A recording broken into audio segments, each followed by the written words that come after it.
Hey everyone, welcome back to BDG Reviews, night 31 of the 31 Days of Horror. Originally this was just going to be another review video, but the fact of the matter is, what I'm watching tonight is The Exorcist. And I've made my thoughts known on The Exorcist multiple times, so I decided to go with something a bit different. I decided to go with my top 5 favorite Halloween-based movies. So these are movies, set on Halloween and have a Halloween feel to them.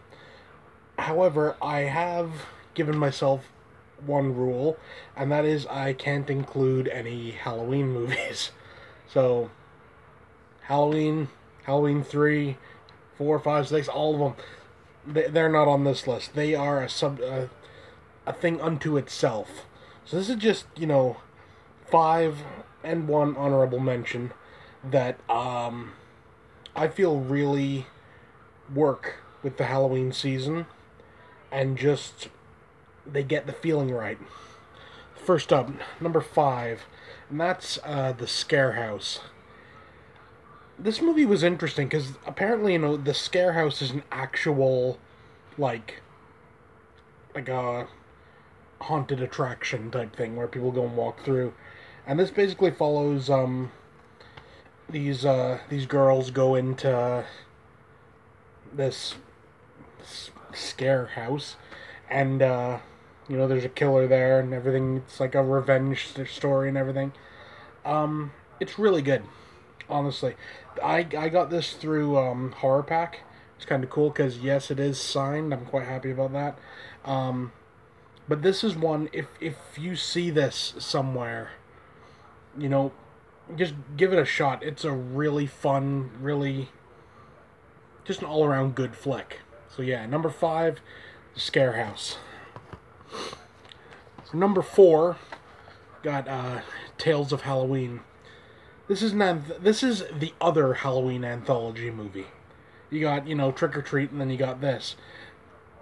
This isn't as good as Trick or Treat, but it's a really solid addition to, Halloween horror. And it just works. It really does. It's a really fun flick. I think is there 10 stories. So it's like a big-ass, Halloween anthology. Really good stuff. Again, that's another one. If you get the chance, pick it up. It's worth it. Number 3. That's right. 5, 4. Yeah, I'm going with Terrifier. I really like this movie. And honestly, I would have liked to have put it higher on the list. It's just, the other stuff's better. It's a sequel to All Hallows Eve. And essentially in All Hallows Eve there was a short little segment with Art the Clown. And this is like a feature length with them. Really twisted gore. Really freaky killer. And just an all-around really awesome flick. If you haven't seen Terrifier, I tell you what, it's on Netflix now. See it. It's worth every penny. And this scene, as portrayed on the cover, is one of the craziest scenes I've ever seen. I didn't expect it to go the way it did. But yeah, there we go. Number 2 is Night of the Demons. This is the original.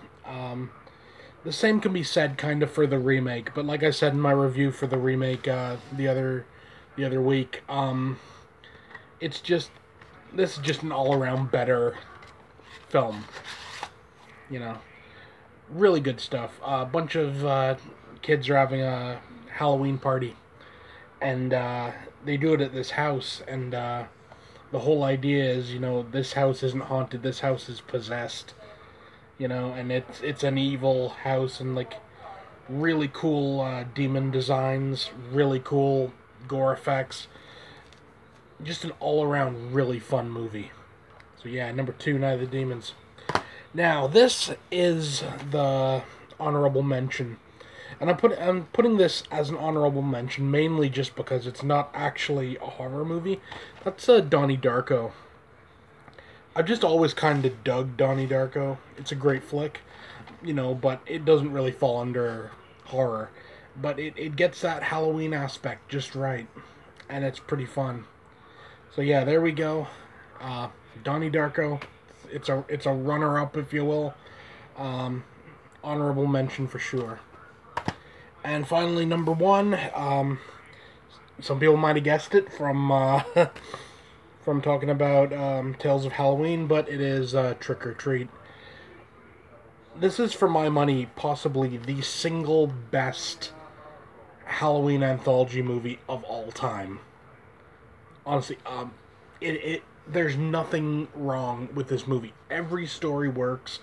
Every story's fun. The effects are good. The cinematography's great. The acting's good. There's absolutely nothing wrong with this movie. Honestly, I dare you. Tell me one thing that's wrong with this movie. I bet you can't. Because there's nothing wrong with it. And it introduced us to Sam, the awesome little evil spirit of Halloween.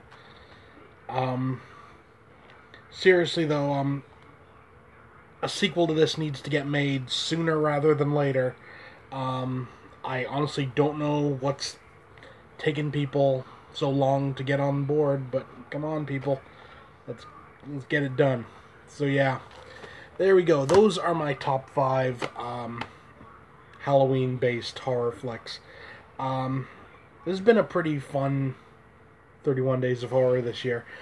Some years it really drags. This year it hasn't been too bad. Maybe it's because I was trying to review something new pretty much every night. But yeah, so I'll be back again next year to do the same thing. But, you know, for now, maybe I'll take a week off or so. I don't know. Probably not, though, knowing me. Well, actually, no. On Saturday, going to the Horrorama horror convention down in Toronto. So I'll be doing a video of my, haul from that and everything. So yeah, that's it for now. See you next time.